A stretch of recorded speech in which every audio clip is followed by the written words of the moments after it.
నమస్తే, welcome to college TV. కొట్లాడి తెచ్చుకున్న తెలంగాణని ఇంకా ఆంధ్ర పెత్తందారుల వల్ల తెలంగాణ జర్నలిస్టుల మీద జరుగుతున్న అకృత్యాలు వీటన్నిటిపై మనతో మాట్లాడడానికి సుక్కరామ నరసింహ ఉన్నారు. అన్న నమస్తే. నమస్తే అన్న, ఎట్లా చూసుకోవచ్చు రీసెంట్ గా తెలంగాణ జర్నలిస్ట్ పైన ఆంధ్ర పోలీసులు కూడా థర్డ్ డిగ్రీ చేసినటువంటి పరిస్థితి కూడా ఉంది. అది అయిపోయిన కొన్ని రోజులకు కూడా మళ్ళీ ఆంధ్ర పోలీసులు మళ్ళీ తెలంగాణ జర్నలిస్ట్ కేవీఆర్ ఇంటికి వచ్చి నైట్ అర్ధరాత్రి దాకా కూడా వాళ్ళ ఫ్యామిలీని ఇబ్బంది పెట్టడం కావచ్చు, తెలంగాణ జర్నలిస్టులను కూడా ఇబ్బంది పెట్టడం పరిస్థితి కూడా ఉంది. దీనిపై ఎట్లా చూసుకోవచ్చు అన్న? దీనిపై మీ స్పందన ఏంటి? ఇప్పుడు ఇంకోటి ఏంటంటే, మీరు ఇందాక చెప్పారు కొట్లాడి తెచ్చుకున్న తెలంగాణ అని. కొట్లాడి తెచ్చుకున్న తెలంగాణ ఓకే, కానీ తెలంగాణ వచ్చింది అనుకోవడం అపోహ. ఓకే, ఎందుకనంటే తెలంగాణ వచ్చినప్పుడు ఇక్కడ ప్రభుత్వం అనేది ఉంటుంది కదా. అవును, తెలంగాణ వచ్చిందంటే ఒక రాష్ట్రం సపరేట్ అయిన తర్వాత ఒక ప్రభుత్వం అనేది నిర్మాణం అయి ఉంటుంది. అవును, ప్రభుత్వం నిర్మాణం అయి ఉంటే పక్క రాష్ట్రప్పుడు ఈ రాష్ట్రంలోకి వచ్చి ఈ రాష్ట్ర ప్రభుత్వ పర్మిషన్ లేకుండా ఒక మనిషిని ఎత్తుకపోతారా? కాబట్టి ఇక్కడ ఉన్నటువంటి ప్రభుత్వం ఏంది, పక్క రాష్ట్రపోని జెండా ఏదైతే ఉందో తెలుగుదేశం పార్టీ, ఆ తెలుగుదేశం పార్టీ అభ్యర్థి ఇక్కడ ఉన్న అధికార పార్టీ ఇప్పుడున్న. కాబట్టి రాష్ట్రం వచ్చింది పేరుకు మాత్రమే రాష్ట్రం వచ్చింది. కొట్లాడి తెచ్చుకున్న మాట వాస్తవం, ప్రాణాలు పోయింది వాస్తవం. ఇప్పుడు ఏ దొర ఇంట్లో పీనిగలి, ఏ నాయకుని కొడుకులు చచ్చిపోయారు, ఎవరింటి ముంగల రోకల బండ మీద పెండ పెట్టి పిండ కూడా ఎత్తేసిర్రు. బతకలేనుల బిడ్డలే కదా చచ్చిపోయింది, బతకలేని బిడ్డలే కదా పంచాయతీ చేసింది, బతకలేని బిడ్డలే కదా బాష్పవాయుని తీసుకున్నది, బతకలేని బిడ్డలే కదా లబ్బర్ బుల్లెట్లు తిన్నది, బతకలేని బిడ్డలే కదా బగబగ మండే మంటలు ఉడుక్కుంట కూడా జై తెలంగాణ అన్నది. ఇలా నాయకులై కూర్చున్న కొడుకులు వాళ్ళ ఇళ్ళలో వాళ్ళ కొడుకులు తెచ్చారు. ఎవడన్నా ఎవడు చావలే, వాళ్ళ ఇళ్ళలో ఎవడు చావలే, వాళ్ళ ఉసురు ఖచ్చితంగా ముడుతుంది, కాకపోతే టైం పడుతుంది. కాబట్టి నేనేమంటానంటే, తెలంగాణలో ప్రస్తుతం అధికారంలో ఉన్నటువంటి తెలుగుదేశం పార్టీ, యనమల రేవంత్ రెడ్డి, ఆంధ్రలో పక్క రాష్ట్రంలో ఉన్నటువంటి అధికారంలో ఉన్నటువంటి తెలుగుదేశం పార్టీ నారా చంద్రబాబు నాయుడు, దానికి తేడా లేదు. కాబట్టి వాళ్ళు ఇక్కడికి వచ్చి పట్టుకొని పోవచ్చు. ఒకవేళ ఆంధ్ర నుంచి తెలంగాణ గురించి ఇప్పటికీ ఎన్నో అవహేళన చేసేటువంటి మాటలు మాట్లాడుతున్నటువంటి వాళ్ళు కూడా ఉన్నారు. రేవంత్ రెడ్డి పట్టుకొస్తాడు పోయి, ఉందా అదే సినిమా పట్టుకరాడు. ఎందుకంటే ఆ పార్టీ ఆడ ఉన్న పార్టీ ఈడున్న పార్టీ వేరు కాదు, రెండు ప్రభుత్వాలు వేరు కాదు. ఒక్క పార్టీకే రెండు ప్రభుత్వాలుగా రెండు రాష్ట్రాలుగా నిర్మాణం అయి ఉన్నాయి అన్న. ఇప్పుడు తెలంగాణ తెచ్చుకున్నాక నీళ్లు నిధులు నియామకాలు అని చెప్పి కూడా మనం తెలంగాణ కొట్లాడి తెచ్చుకున్నాం. ఈ కొట్లాడి తెచ్చుకున్న తెలంగాణలో ఇంకా నిరుద్యోగులు కావచ్చు, ప్రతి ఒక్కరు కూడా బాధపడుతున్న పరిస్థితి. వాళ్ళకి ప్రభుత్వం ఏర్పడడానికి చాలా వరకు కూడా జర్నలిస్టులు అందరూ కూడా కృషి చేసిన పరిస్థితి కూడా ఉంది. అయినా కానీ ఆ జర్నలిస్టుల మీద జరుగుతుంటే ఇంతవరకు ఏ రాజకీయ నాయకుడు కూడా దీనిపై స్పందించలేదని ఎట్లా చూసుకోవచ్చు? రాజకీయ నాయకులు ఖచ్చితంగా స్పందించరు. ఎందుకని? ఎలక్షన్లు లేవు ఇప్పుడు. ఓకే, రాజకీయ నాయకులు ప్రతిపక్షాలు స్పందించాలంటే ఎలక్షన్లు ఉండాలి కదా భయ్యా, లేకపోతే మీతోనేం పని? ఓకే, ఒక జర్నలిస్ట్ ఎత్తుకపోయి చంపుతున్నారు అంటే, ఒక పాట పాడే కళాకారులు ఎత్తుకపోతున్నారు అంటే, ప్రశ్నించిన ఎత్తుకపోతున్నారు అంటే, వాళ్ళు ఎలక్షన్ల టైంలో మిమ్మల్ని ఎత్తుకపోతే ఎత్తుకపోతారా అని చెప్పి కోట్లాటకు వస్తారు. ఎందుకంటే అలా కోట్లు కావాలి. మేమేదేం ప్రేమ లేవు. ఓకే, మేమేదేం ప్రేమ లేవు, ప్రజల మీద అస్సలే మక్కువ లేదు. కాబట్టి ఇక్కడ ఎలక్షన్ లేవు కాబట్టి వాళ్ళు రారు, క్లియర్. దాన్ని మనం పెద్దగా ఎదుగురాలే అనేటువంటి అంశం విధ్వంసాలు సృష్టించేదే వాళ్ళు. ఓకే, నిన్నటిదాకా నువ్వు ఉన్నావు, రేపు నేనుంటా, ఏదేమైనా మనమే ఉంటాం అనేటువంటి క్లారిటీ ఆ ఒప్పందాలు వాళ్ళకున్నాయి. అంటే ఈ జర్నలిస్టులు డిజిటల్ మీడియా జర్నలిస్టుల వరకు పోరాడుతున్నారు. శాటిలైట్ వాళ్ళు కావచ్చు, దాని వెనుకున్న రాజకీయ నాయకులు కావచ్చు, ప్రతి ఒక్కరు కూడా స్పందించాల్సిన అవసరం అయితే ఎంతో కొంత ఉంది. కానీ ఎందుకు స్పందించలేకపోతున్నారు శాటిలైట్ వాళ్ళు కూడా? శాటిలైట్ మీడియా అనేది, దాని మాట అనొచ్చు అన్నది నాకు తెలియదు. శాటిలైట్ మీడియా అనేది రాజకీయ పార్టీలకు, పెట్టుబడిదారులకు, కార్పొరేట్ రాజకీయం చేసేటువంటి నేతలకు, అడ్వర్టైజ్మెంట్ ఇచ్చేటువంటి వాళ్లకు ఉంపుడు గత్తిగా పనిచేస్తున్నటువంటి సందర్భం. రాజకీయ పార్టీకో టీవీ ఉన్నది. వాళ్ళు ఎందుకు మాట్లాడతారయ్యా? వాళ్ళని జర్నలిస్టులు అనడం కూడా మీ తప్పే. నేనైతే అనను ఎప్పుడు. క్లియర్గా మీదే, ఇప్పుడు నీదే. ఎందుకు అని అంటున్నావు అంటే, జర్నలిస్టులు అంటే ప్రజల సమస్యలు పట్టించుకుంటే మన జర్నలిస్ట్ అవుతాడు కదా, ప్రజల సమస్యలు చూపిస్తే జర్నలిస్ట్ అవుతాడు కదా. అది శాటిలైట్ కావచ్చు, లేకపోతే ఏమంటారు డిజిటల్ మీడియా కావచ్చు, ఇంకేమో అంటారు దాన్ని. ఏమంటారు ప్రజల సమస్యలు చూపించినటువంటి మీరు కదా జర్నలిస్టులు. దొంగల పట్టుకుని జర్నలిస్టులు అంటావు మరి. కాబట్టి అంటే వాళ్ళ జర్నలిస్టులు కాదు, వాళ్ళ ముచ్చటే మాట్లాడదు మనం. జర్నలిస్టుల మీద ఏమన్నా నికాసైన జర్నలిస్టుల మీద, ప్రజల సమస్యల మీద పోరాడే జర్నలిస్టుల మీద ఏమన్నా పాట రాశారన్నా? ఖచ్చితంగా చేస్తారు. ఈ 2-3 రోజుల్లో చేస్తారు. రికార్డు కూడా అయిపోయింది. నెత్తుటి ఏరులు పారుతున్నది తెలంగాణలోనా, ప్రశ్నించేటి గొంతుల పైన కత్తుల వేటేనా, జననినాదమై రణం చేసే మన జర్నలిజం పైన, రక్షక భటుల లాఠీ అంచున రక్తపు మరకేనా, ఎన్ని నాళ్ళు ఈ రాక్షస క్రీడ యుద్ధ భూమి పైన, ఎన్ని నాళ్ళు ఈ రాక్షస క్రీడ యుద్ధ భూమి పైన, కలవు పట్టిన యోధులకింకా బతుకు నరకమేనా, వాడు చేస్తుంది అట్లా. Okay, Andhra police Telangana border నుంచి ఎంటర్ అయిన తర్వాత ఖచ్చితంగా తెలంగాణ పోలీసుల అనుమతి అన్నా లేకపోతే పర్మిషన్ అన్నా తీసుకొని రావాలా, అధికారుల పర్మిషన్ అన్నా. కానీ వాళ్ళు అవలీలగా తెలంగాణలోకి ఎంటర్ అవుతున్నారు. ఒక జర్నలిస్ట్ ఇంటికి పోయి కూడా వాళ్ళు అర్ధరాత్రి దాకా ఉండి మన తెలంగాణ పోలీసులు కూడా వాళ్ళకి సపోర్ట్ చేస్తున్న పరిస్థితి కూడా ఉంది. తెలంగాణ పోలీసుల గురించి ఏం చెప్తారా? నేను క్లియర్గా చెప్తున్నా తమ్మి, అడిగిందే మళ్ళీ అడుగుతున్నావు. నేను ఏం చెప్తున్నా క్లియర్గా అంటే, ఆంధ్ర నుంచి ఈడికి రావడానికి పర్మిషన్ అవసరం లేదు. ఎందుకు అని అంటే ఈడ ఉన్నది కూడా తెలుగుదేశం పార్టీనా బాబు, ఈడ ఉన్నది కూడా తెలుగుదేశం పార్టీ. ఇక పర్మిషన్ ఎక్కడిది? అక్కడ కంచెనే లేదు. కంచె చేయాలంటే అక్కడ కావలోడు ఉంటాడు, కంచె పక్క పంటే కావాలి కాస్తాను ఉంటాడు, వాడిని అడగాలి. ఆడు ఇంకో లోపల బాసులు ఇంకోటిని అడగాలి, సార్ గిల్లు వచ్చి తీయాలన్నా వద్దా, గేట్ తీయనా వద్దా అని. అక్కడ గేటే లేదు. వాళ్ళు రావచ్చు పోవచ్చు, అంటే రావచ్చు పోవచ్చు, రొయ్యలు అమ్ముకోవచ్చు, నీడ్లి బండి అడ్డ జాగా నువ్వే నిలుపుకోవచ్చు, పొమ్మంటే పోవేందిర పోరా పోరాంధ్ర దొరా. ఆ తెలంగాణ ఉద్యమంలో టైంలో పాట రాసిండు, పొమ్మ పోరా నాయన అని చెప్తే మా ఇంకా కూడా ఇలా ఈ అన్ని అమ్ముకోవచ్చు అన్ని తినొచ్చు అని చెప్పేది లేకుండా పాటల. అంటే తెలంగాణ మనకి ఇంకా రాలేదనుకోవచ్చు అన్న? రాలేదని చెప్తున్నా నేను, కాన్సెప్ట్స్ అన్ని రాలేదు అనే. ఇంత మంది బలిదానాలు జరిగినాయి, ఎంతో మంది విద్యార్థులందరూ కూడా ఆత్మ బలిదానాలు చేసుకున్నారు, ఉద్యమకారులందరూ కూడా వాళ్ళ జీవితాలు పోగొట్టుకొని కూడా పోరాడిన పరిస్థితి కూడా ఉంది. తెలంగాణ వస్తుంది అని చెప్పి కూడా, తెలంగాణ తెచ్చుకున్నాం అని చెప్పి కూడా ఇప్పటికి కూడా అందరూ సంతోషపడుతున్న పరిస్థితి ఉంది. మరి సంతోషపడ్డారు నీకు ఏడా కనపడరు, కానీ నాకైతే కనపడలేదు. నేను మినిమం రోజు 800 నుంచి 900 కిలోమీటర్లు తిరుగుతా. ఓకే, ఎంత లేదన్నా 2-3 జిల్లాలు తిరుగుతుంటా. క్లియర్ ఎక్కడ కూడా ప్రజలు చాలా దుఃఖంతో ఉన్నారు భయ్య, చాలా దుఃఖంతో ఉన్నారు. ఎందుకనంటే మనం ఇంకా గ్రౌండ్ లోపలికి పోతలేం కాబట్టి. సరే, మీకు మన డిజిటల్ మీడియా వాళ్ళు ఒక 10-12 ఛానళ్ళు వాళ్ళు ప్రజల పక్షాన్ని నిలబడి ప్రజల సమస్యను చూపిస్తున్నారు కాబట్టి ఇంతో కొంత సమాజంలో కొంత ఏమంటారు ఒక యుద్ధ వాతావరణం కనపడుతుంది. లేకపోతే వాళ్ళు చనిపోయినా కూడా చూపించేటోడు లేడు. మీరు పక్కకి జరిగితే ఎవడు చూపించేటోడు? ఓకే, ఎవడు అంటున్నాడు? ఒక్కడిని చూపి నాకు ఎవడో చూపించేటోడు? ఎవడు చూపించాడు? ఎందుకనంటే ఈ డిజిటల్ మీడియా కొంచెం స్వేచ్ఛతో కూడుకున్నటువంటి మీడియా.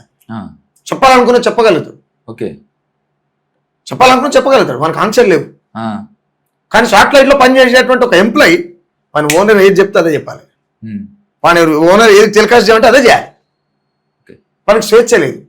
స్వేచ్ఛ లేని కాడ వీడెందుకు బతుకుతుండు? వీడు బతకలేడు. బతకలేని కాడ స్వేచ్ఛ లేకపోయినప్పటికీ బతుకుతున్నాడు అంటే వాడు బతికిలేడు. వాడు బతికిలేడు, సత్యం శమలక బతుకున్నాడు. కాబట్టి ఇక సామాన్యమైనటువంటి ప్రజల కోసం వాడు ముచ్చట ఎందుకు చెప్తాడు? చెప్పడు కదా. ఇప్పుడు మీ డిజిటల్ మీడియా ఏదైతున్నదో అది కాస్త దాన్ని కూడా అని చేస్తే ప్రజల సమస్యలను చూపించేటోడు లేనే లేడు భయ్యా.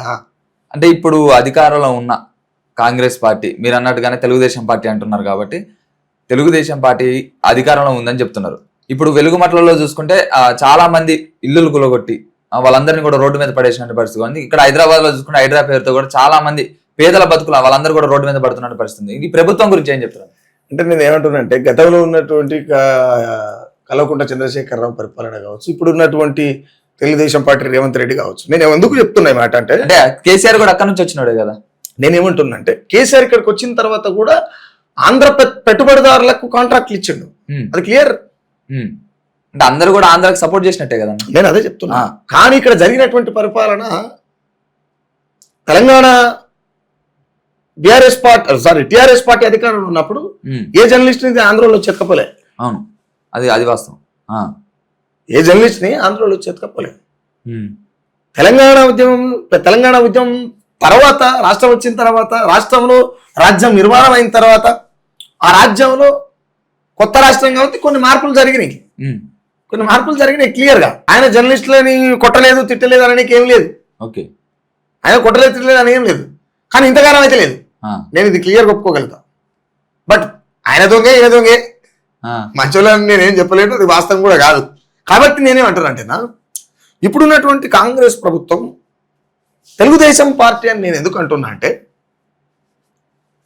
మీకు క్లియర్గా అర్థమవుతుంది కదా, ఆ, ఆంధ్ర నుంచి తెలంగాణ బార్డర్లోకి వచ్చి ఒక మనిషిని తీసుకొని పోవాలంటే ఇక్కడ ఉన్నటువంటి డిపార్ట్మెంట్కి చెప్పాలా అవుతా? చెప్పాలి. మరి ఎవరికి చెప్పి తీసుకుపోయారు? ఎవరికి చెప్పి తీసుకుపోయారు? ఎవరికి వాళ్ళంతా. తీసుకుపోతాం అంటే పర్మిషన్ ఇచ్చిన దొంగలా కొడుకోడు. ఓకే, ఖచ్చితంగా ఇన్ఫర్మేషన్ అయితే ఉంటది కదా. ఇన్ఫర్మేషన్ ఉంటుంది కదా. ఆ. మరి తీసుకపోతాం అంటే పర్మిషన్ ఇచ్చింది వాడు. ఏ లెక్కతో ఎత్తుకపోతారు కేవీఆర్ ని? ఏ లెక్కతో ఎత్తుకపోతారు? ఉమ్. ఇక్కడ ఉన్నటువంటి ప్రజలకు ఏమైనా సోయిందా? ఇక్కడ ఉన్నటువంటి తెలుగుదేశం పార్టీ అధికారంలో ఉన్నటువంటి యనమల రేవంత్ రెడ్డికి సోయున్నదా? నేను ఎందుకు అంటున్నా తెలుగుదేశం పార్టీ అని క్లియర్ గా మీకు అర్థమవుతుంది. ఆ. పర్మిషన్ ఒకవేళ తీసుకుంటే ఎవరు కాడ తీసుకోరు. ఆ, మీరు డైరెక్ట్ ఎత్తుకపోగలిగారు అంటే ఇది మీ ప్రభుత్వమే కదా. అవును. నేను అనలే, వాళ్ళే చెప్తున్నారు భయ్య. ఆ, కేవీఆర్ కేసు చెప్తుంది ఏమని క్లియర్ గా. కేవీఆర్ ని ఎట్లయితే ఎత్తుకపోయారో ఆ కేవీఆర్ కి సంబంధించినటువంటి కేసు ఏదైతే ఉన్నదో ఆ కేసుకు సంబంధించి ఆంధ్ర నుంచి తెలంగాణ బార్డర్ లో జొరబడి తెలంగాణ బిడ్డని కలవకుండా యనమల రేవంత్ రెడ్డి ఇంట్లోకి వెళ్ళి కేవీఆర్ ని ఎత్తుకపోతుంటే యనమల రేవంత్ రెడ్డి కళ్ళు మూసుకొని నిమ్మలంగా నీళ్ళు ఆగుతుండు అని అంటేనే తెలుగుదేశం పార్టీ కాంగ్రెస్ పార్టీ నువ్వే చెప్పు. నువ్వు చెప్పా క్లియర్ గా, నీకేమర్థమవుతుంది చెప్పు. అంటే వాళ్ళకి సపోర్ట్ చేస్తున్నట్టు అనిపిస్తుంది కదా. ఆ, అవునా కదా? అవును. కాబట్టి నేనేమంటున్నా, కల్వకుంట్ల చంద్రశేఖరరావు టీడీపీ పార్టీ నుంచి వచ్చినప్పటికీ కూడా తెలంగాణ కోసం కొట్లాడాడు. ఓకే. తెలంగాణ కోసం కొట్లాడాడు. ఆ, ప్రజలు కొట్లాడారు, ప్రజలతో పాటు ఆయన కొట్లాడాడు. కాకపోతే ప్రజలకంటే 2 అడుగులు ముందు కొట్లాడాడు. ఓకే. అంతే. డిఫరెన్స్ ఏం లేదంట. ఏముంటది ఆ, ఏముంటది ఏముంటది అంటున్నా, ఏమి ఉండదు. తెలంగాణ భావజాలం నరనరాల్లో ఎక్కించుకొని పోరాడిన అని చెప్పి కూడా కేసీఆర్ అన్నటువంటి పరిస్థితి కూడా ఉందన్న. ఆ, అలాంటి తెలంగాణ వాళ్ళందరూ కూడా ఇంకా ఆంధ్రాకే బానిసల్లా బతుకుతున్నటువంటి పరిస్థితి కూడా ఉంది ఇప్పుడున్న కాలంలో. ఇప్పుడు నేనేమంటున్నా అంటే తెలంగాణ నరనరం ఊరికి ఎక్కింది, కేసీఆర్కి ఎక్కిందా? అప్పుడు చెప్పుకున్న అట్లా ఉద్యమం జరిగే అది ప్రతి ఒక్క తెలంగాణ బిడ్డకు ఉంది. అది నరనర కొత్తగా ఎప్పుడైంది? తెలంగాణ ఉద్యమం మొన్న స్టార్ట్ అయింది 2009లో, 2015లో, 2008లో, 2007లో స్టార్ట్ అయింది కాదు కదా. అవును. 60 ఏళ్ల కిందనే సాయుధ పోరాటం మొదలుపెట్టి వీర తెలంగాణ రైతాంగ సాయుధ పోరాటం మొదలుపెట్టిరు. పంట గుంజుకపోతున్నటువంటి నైజాం సర్కార్ మీద ప్రాణాలు పోతుంటే నెత్తు ఏర్లై పారుతుంటే కూడా యుద్ధం చేసిర్రు. 5,000 మంది అమరులు నీళ్ళ రాలిరు. ఏం తెలంగాణ ఉద్యమం కేసీఆర్ రాజేసినాడు. ఎవడాడు అన్నది మాట సౌట? ఎవడా అన్నది? ఈయన రాజే కంటే ముందు అది ఆల్రెడీ దఫలుగా నడుచుకుంటూ వస్తూనే ఉంది. కాకపోతే కేసీఆర్ వచ్చిన తర్వాత ఉద్యమం ఉధృతమైంది. ఫేస్బుక్ వచ్చింది అప్పటికే. యూట్యూబ్ వచ్చింది అప్పటికే. అప్పటికి ఆంధ్ర మీడియాలో అయినటువంటి ఇప్పటిదాకా నువ్వు మాట్లాడినటువంటి శాటిలైట్ మీడియాలని కూడా ఆంధ్ర మీడియాలే. కొద్దో గొప్ప 1-2 తెలంగాణ ఉంటే కూడా వాళ్ళు సంపన్నులైనటువంటి ఆంధ్ర పెత్తందారుల కబంధ హస్తాల కిందనే జీవిస్తున్నటువంటి మూగజీవులు. కానీ తెలంగాణ ఉద్యమం ప్రపంచానికి చూపించింది కూడా ఆ రోజు ఈ డిజిటల్ మీడియానే కదా, ఈ సోషల్ మీడియానే కదా. సాయుధ పోరాటం జరిగినప్పుడు యూట్యూబ్ లేదు, ఫేస్బుక్ లేదు, అసలు ఫోనే చక్కగా లేదు. కాబట్టి ఆ ఉద్యమం ఏమని కనబడలేదు. ఇలా పుస్తకాలలో చదువుకుంటుంది అంతే. కానీ కేసీఆర్ చేసిన ఉద్యమం కళ మొదలు కనబడుతుంది కాబట్టి మీరు ఈయనే చేసి అరే ఎట్లా పెద్ద అట్లాంటి ఏం చెప్తారా దీని మీద ఏమన్నా పాట ఏమన్నా పాడగలుగుతారా? నేను కల్వకుంట్ల చంద్రశేఖర విపరీతమైన పాటలు రాసిన. ఇది ఏమి పాడానోయమ్మా ఏనేటోడు కేటుగాడాయనమ్మా, అగ్గి కేమునుకు పుట్టించిన విద్యాది అమరుల త్యాగాలు ఆత్మ బలిదానాలు. ఈ తెలంగాణ ఉద్యమంలో జరిగినటువంటి అన్ని అంశాల మీద కల్వకుంట్ల చంద్రశేఖరరావు ఉన్నప్పుడు రాసిన, యనమల రేవంత్ రెడ్డి వచ్చినాక రాసిన, ప్రస్తుతం ఆంధ్రలో ఉన్నటువంటి చంద్రబాబు నాయుడు మీద రాసిన, గతంలో ఉన్నటువంటి జగన్ మీద రాసిన, చనిపోయినటువంటి రాజశేఖర రెడ్డి మీద రాసిన, తెలంగాణకు వచ్చి నేను ఆడబిడ్డనంటే షర్మిలక్క మీద రాసిన, రేపు 25 తారీఖు పార్టీ పెట్టబోతున్నటువంటి కవితక్క మీద రాస్తున్నా. క్లియర్గా రాస్తా. ఎందుకు అంటే నువ్వు ఎవరు పెట్టిన ఇత్తనానివి? తెలంగాణ ఆడబిడ్డ అని చెప్పుకుంటుంది కదా. అంటే మేమంతా ఎవరు మరి? దాన్ని సపరేట్గా చెప్పుడు ఎందుకు? మేమంతా నువ్వు కాదా నేను తెలంగాణ బిడ్డ కదా తెలంగాణ బిడ్డ మరి సపరేట్ గా కలవకుండా కవిత తెలంగాణ బిడ్డ బతుకమ్మ ఆమెను చూసే పుట్టిందని చెప్పారు కానీ ఈ అమ్మ ఎవడువా నీ సిగ్గులేని మాటలు మాట్లాడతారు నాకు అర్థం కాదు. మా అమ్మ బతుకమ్మ ఆడినప్పుడు నేను పుట్టనప్పుడు మా అమ్మ బతుకమ్మ ఆడినప్పుడు కవితక్క పుట్టిదా లేదు. మరి ఎట్లా బతుకమ్మ అన్నట్టు చెప్తారా చెప్పేటానికి ఏమైనా సిగ్గుండాలి. క్లియర్ గా చెప్తున్నా కదా ఇవాళ డిజిటల్ మీడియా వచ్చింది కాబట్టికనే వీళ్ళ కథలన్నీ ప్రపంచానికి కనబడాయి. ఓకే. కానీ గతంలో మా అమ్మ ఆడిన బతుకమ్మ ఎవరికైనా తెలుసా? మీ అమ్మ ఆడిన బతుకమ్మ ఎవరికైనా తెలుసా? ఎవరు తెలియదు. ఎందుకు? ఆయన కెమెరాతో షూట్ చేసి బయట పెట్టేటోడు లేడు. తెలంగాణ ఉద్యమం కూడా డిజిటల్ మీడియా ద్వారానే ప్రపంచానికి కనబడ్డది. డిజిటల్ మీడియా జర్నలిస్టులకు మనం సలాం కొట్టవలసిందే. అట్లని చెప్పి అందరికి కాదు.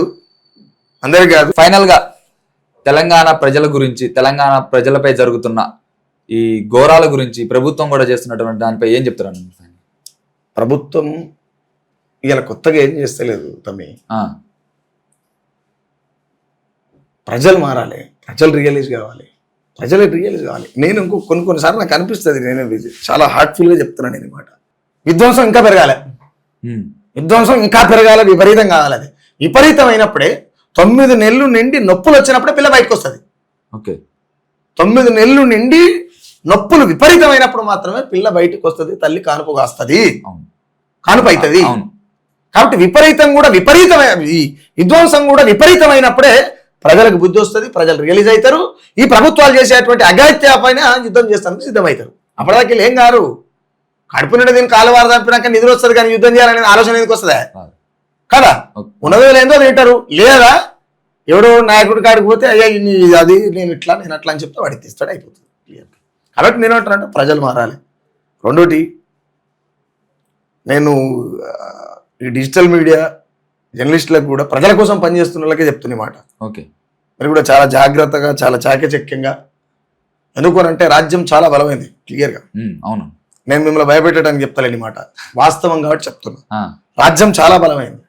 ఇలా నేను ఒక్క నుండే పనిచేస్తున్నా, వెనక ఎవడేం లేడు, వెనక ఎవడూ లేడు. అంటే మన నుంచి మనకే, మన మధ్యలో మనకే ఎరేస్తుంటది రాజ్యం. కానీ ఎరలో ఎవరు చెక్కకుర్రి అంటున్నా. ఒక్కడు ఎరలో చెక్కిండి అనుకో, టోటల్ టీమే నాశనం అయిపోతుంది. ఓకే. కాబట్టి మీరు కూడా జాగ్రత్తగా ఉండాలని చెప్తా. Thank you so much. Thank you. ఇది సుక్క రామనరసన్న ఇంటర్వ్యూ. చూస్తూనే ఉండండి కాలోజీ టీవీ.